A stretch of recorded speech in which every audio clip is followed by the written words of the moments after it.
जम्मू कश्मीर में 370 की विदाई के बाद वहां पहली बार नई सरकार का गठन हो गया है।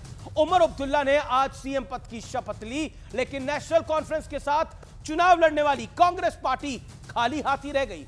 सूत्रों के मुताबिक कांग्रेस ने 3 मंत्री पद की डिमांड की थी, लेकिन एनसी ने उन्हें केवल 1 पद का ऑफर दिया और एनसी के सूत्रों का कहना है कि कांग्रेस इसी के लायक थी क्योंकि उसके 6 विधायक थे।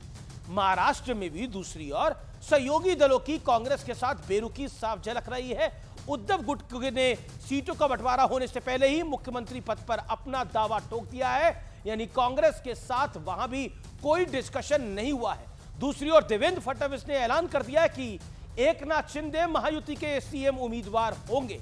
झारखंड में भी कांग्रेस के हाथ बेरुखी ही लगती हुई नजर आ रही है, क्योंकि जेएमएम ने साफ कर दिया है कि टिकटें उसे दी जाएंगी जिसकी जीत की संभावना ज्यादा होगी। किसी पार्टी को खुश करने के लिए कोई भी सीट बांटी नहीं जाएगी। उनका सीधा संदेश कांग्रेस को है।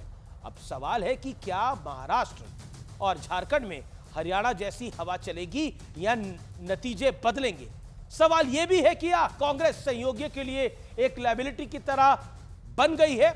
इसी बीच वक्फ के मुद्दे पर भी बीजेपी ने कांग्रेस पर बड़ा हमला किया है।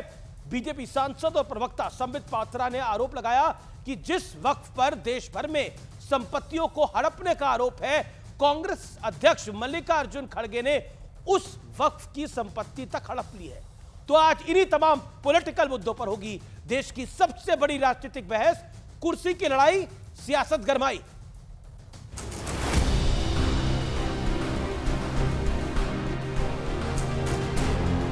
उमर अब्दुल्ला ने आज केंद्र शासित प्रदेश जम्मू कश्मीर के पहले मुख्यमंत्री के तौर पर शपथ ले ली। हम साथ साथ हैं का दावा करने वाला इंडिया गठबंधन कार्यक्रम में तो पहुंचा, लेकिन कांग्रेस ने सरकार में शामिल होने से इनकार कर दिया। Not out of the cabinet. It's for the Congress to decide. We've been in discussions with them. Some vacancies will be kept to be filled going ahead.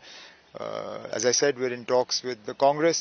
बहुत दिन के बाद डेमोक्रेसी यहाँ एस्टैब्लिश हुई है और इस डेमोक्रेसी को जिंदा रखने के लिए और संविधान के तहत सरकार चलाने के लिए ये एक मौका मिला है।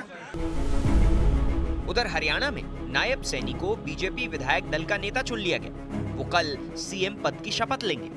नायब सिंह सैनी जिनके नेतृत्व में हम चुनाव लड़े और इतना बड़ा मैंडेट मिला है, और नायब सिंह को चुनकर आप सबने उचित ही निर्णय किया है, ऐसा मेरा भी मानना है। चुनाव की तारीखों के ऐलान के साथ ही महाराष्ट्र में भी वार पलटवार का सिलसिला तेज हो गया है। हालांकि सत्ता पक्ष और विपक्ष में से अभी किसी भी खेमे का सीट शेयरिंग वाला फॉर्मूला फाइनल नहीं हुआ है।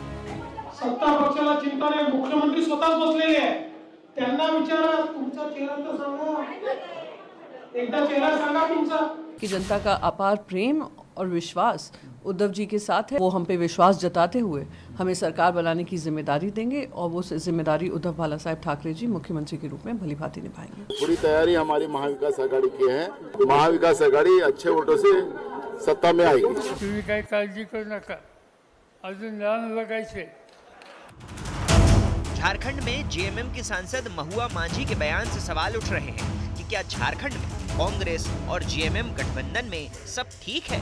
सिर्फ किसी को संतुष्ट करने के लिए, किसी को खुश करने के लिए निश्चित रूप से कोई भी पार्टी टिकट नहीं देगी। वो देखेगी कि कौन सबसे ज्यादा जीत का भरोसा दिला सकता है, कौन क्षेत्र में सबसे ज्यादा मेहनत कर चुका है।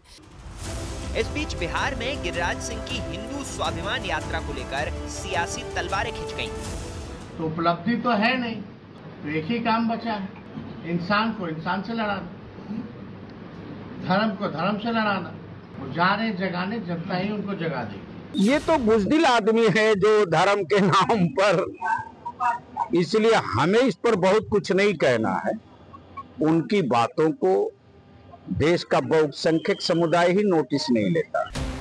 हरियाणा और कश्मीर के चुनाव के बाद अब नजरें महाराष्ट्र और झारखंड पर है। सवाल है कि क्या इतिहास खुद को दोहराएगा या इस बार नया इतिहास बनेगा।